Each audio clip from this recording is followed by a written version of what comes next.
Pride and Prejudice by Jane Austen. Chapter 23. Elizabeth was sitting with her mother and sisters, reflecting on what she had heard, and doubting whether she was authorized to mention it, when Sir William Lucas himself appeared, sent by his daughter, to announce her engagement to the family. With many compliments to them, and much self-gratulation on the prospect of a connection between the houses, he unfolded the matter, to an audience not merely wondering, but incredulous. For Mrs. Bennet, with more perseverance than politeness, protested he must be entirely mistaken, and Lydia, always unguarded and often uncivil, boisterously exclaimed, "Good Lord! Sir William, how can you tell such a story? Do not you know that Mr. Collins wants to marry Lizzie?" Nothing less than the complacence of a courtier could have borne without anger such treatment, but Sir William's good breeding carried him through it all, and though he begged leave to be positive as to the truth of his information, he listened to all their impertinence with the most forbearing courtesy. Elizabeth, feeling it incumbent on her to relieve him from so unpleasant a situation, now put herself forward to confirm his account by mentioning her prior knowledge of it from Charlotte herself, and endeavoured to put a stop to the exclamations of her mother and sisters by the earnestness of her congratulations to Sir William, in which she was readily joined by Jane, and by making a variety of remarks on the happiness that might be expected from the match, the excellent character of Mr. Collins, and the convenient distance of Hunsford from London. Mrs. Bennet was in fact too much overpowered to say a great deal while Sir William remained, but no sooner had he left them than her feelings found a rapid vent. In the first place, she persisted in disbelieving the whole of the matter. Secondly, she was very sure that Mr. Collins had been taken in. Thirdly, she trusted that they would never be happy together. And fourthly, that the match might be broken off. Two inferences, however, were plainly deduced from the whole. One, that Elizabeth was the real cause of the mischief, and the other that she herself had been barbarously misused by them all, and on these 2 points she principally dwelt during the rest of the day. Nothing could console and nothing could appease her, nor did that day wear out her resentment. A week elapsed before she could see Elizabeth without scolding her, a month passed away before she could speak to Sir William or Lady Lucas without being rude, and many months were gone before she could at all forgive their daughter. Mr. Bennet's emotions were much more tranquil on the occasion, and such as he did experience he pronounced to be of a most agreeable sort, for it gratified him, he said, to discover that Charlotte Lucas, whom he had been used to think tolerably sensible, was as foolish as his wife, and more foolish than his daughter. Jane confessed herself a little surprised at the match, but she said less of her astonishment than of her earnest desire for their happiness, nor could Elizabeth persuade her to consider it as improbable. Kitty and Lydia were far from envying Miss Lucas, for Mr. Collins was only a clergyman, and it affected them in no other way than as a piece of news to spread at Meryton.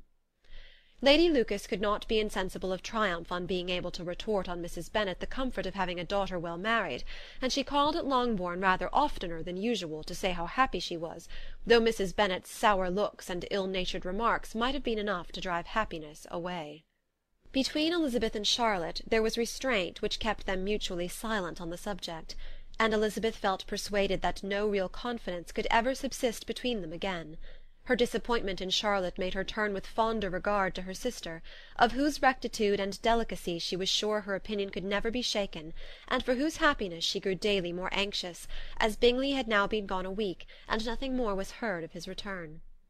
Jane had sent Caroline an early answer to her letter, and was counting the days till she might reasonably hope to hear again. The promised letter of thanks from Mr. Collins arrived on Tuesday, addressed to their father, and written with all the solemnity of gratitude which a 12-month's abode in the family might have prompted. After discharging his conscience on that head, he proceeded to inform them, with many rapturous expressions, of his happiness in having obtained the affection of their amiable neighbour, Miss Lucas, and then explained that it was merely with the view of enjoying her society that he had been so ready to close with their kind wish of seeing him again at Longbourn, whither he hoped to be able to return on Monday fortnight. For Lady Catherine, he added, so heartily approved his marriage, that she wished it to take place as soon as possible, which he trusted would be an unanswerable argument with his amiable Charlotte to name an early day for making him the happiest of men. Mr. Collins' return into Hertfordshire was no longer a matter of pleasure to Mrs. Bennet. On the contrary, she was as much disposed to complain of it as her husband. It was very strange that he should come to Longbourn instead of to Lucas Lodge. It was also very inconvenient, and exceedingly troublesome. She hated having visitors in the house while her health was so indifferent, and lovers were of all people the most disagreeable. Such were the gentle murmurs of Mrs. Bennet, and they gave way only to the greater distress of Mr. Bingley's continued absence. Neither Jane nor Elizabeth were comfortable on this subject. Day after day passed away without bringing any other tidings of him than the report which shortly prevailed in Meryton of his coming no more to Netherfield the whole winter, a report which highly incensed Mrs. Bennet, and which she never failed to contradict as a most scandalous falsehood. Even Elizabeth began to fear, not that Bingley was indifferent, but that his sisters would be successful in keeping him away. Unwilling as she was to admit an idea so destructive of Jane's happiness, and so dishonourable to the stability of her lover, she could not prevent its frequently occurring. The united efforts of his two unfeeling sisters and of his overpowering friend, assisted by the attractions of Miss Darcy and the amusements of London, might be too much, she feared, for the strength of his attachment.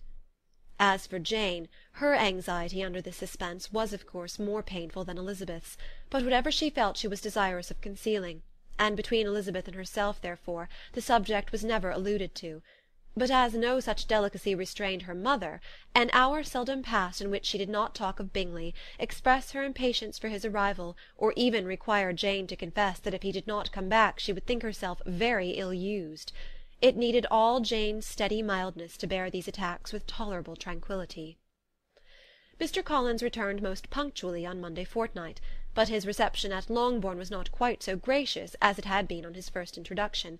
He was too happy, however, to need much attention, and luckily for the others the business of love-making relieved them from a great deal of his company. The chief of every day was spent by him at Lucas Lodge, and he sometimes returned to Longbourn only in time to make an apology for his absence before the family went to bed. Mrs. Bennet was really in a most pitiable state. The very mention of anything concerning the match threw her into an agony of ill-humour, and wherever she went she was sure of hearing it talked of. The sight of Miss Lucas was odious to her. As her successor in that house, she regarded her with jealous abhorrence. Whenever Charlotte came to see them, she concluded her to be anticipating the hour of possession, and whenever she spoke in a low voice to Mr. Collins, was convinced that they were talking of the Longbourn estate, and resolving to turn herself and her daughters out of the house as soon as Mr. Bennet were dead. She complained bitterly of all this to her husband. "Indeed, Mr. Bennet," said she, "it is very hard to think that Charlotte Lucas should ever be mistress of this house, and that I should be forced to make way for her, and live to see her take her place in it." "My dear, do not give way to such gloomy thoughts. Let us hope for better things. Let us flatter ourselves that I may be the survivor." This was not very consoling to Mrs. Bennet, and therefore, instead of making any answer, she went on as before. "I cannot bear to think that they should have all this estate. If it was not for the entail, I should not mind it." "What should not you mind?" "I should not mind anything at all." "Let us be thankful that you are preserved from a state of such insensibility." "I can never be thankful, Mr. Bennet, for anything about the entail. How any one should have the conscience to entail away an estate from one's own daughters, I cannot understand. And all for the sake of Mr. Collins, too. Why should he have it more than anybody else?" "I leave it to yourself to determine," said Mr. Bennet. Chapter 23